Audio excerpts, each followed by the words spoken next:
నా హిందూ దేవుళ్ళు, నా హిందువులు, నేను హిందువుల కోసమే పుట్టిన, హిందువుల కోసమే ఏదో చేస్తా అని చెప్పేటువంటి బండి సంజయ్ గారు ముందు ఆ హిందూ దేవుళ్ళ ముందు ఉన్నటువంటి అడుక్కునే వాళ్ళు ఏవైతే యాచకులు ఉంటారో వాళ్ళ బ్రతుకులు ఫస్ట్ మీరు కనీసం మార్చండి, మాటలు చెప్పుడు కాదు. ఈ మధ్య తీన్మార్ మల్లన్న అనే ఆయన ఒక కొత్త నినాదం ఎత్తుకున్నాడు, బీసీ అని. ఇంకా మాట్లాడితే బీసీ, ఏం మాట్లాడినా మా బీసీ మా బీసీ మా బీసీ. సరే, మీ బీసీల్లోనే నేను మీ ఏ ఊరికి కావాలంటే ఆ ఊరికి తీసుకుపోతా.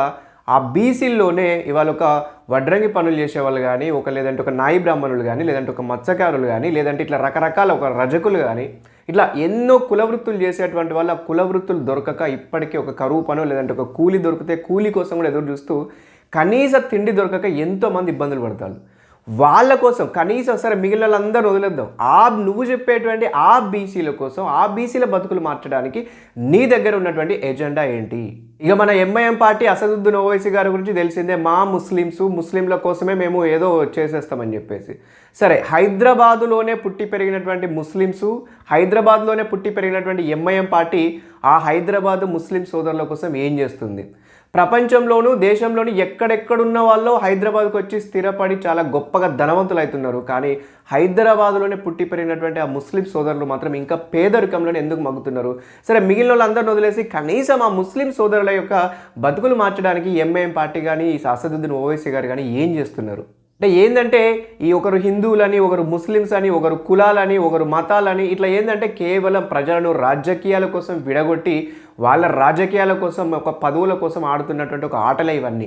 కానీ దీని ద్వారా ఏమవుతుందంటే వాళ్ళు నాయకులుగా ఉన్న వాళ్ళు రెచ్చగొట్టడం వల్ల కింద ఉన్నటువంటి క్షేత్రస్థాయిలో ఉన్నటువంటి ప్రజలు ఒకరిపైన ఒకరు ద్వేషాలను పెంచుకొని, ఒకప్పుడు హిందువులు అంటే ముస్లింలపైన, ముస్లింలు హిందువులపైన ఇట్లా ద్వేషాలు రెచ్చగొట్టుకొని ఎన్నో గొడవలు మనం చూస్తున్నాం, ఇప్పటికీ చూస్తున్నాం.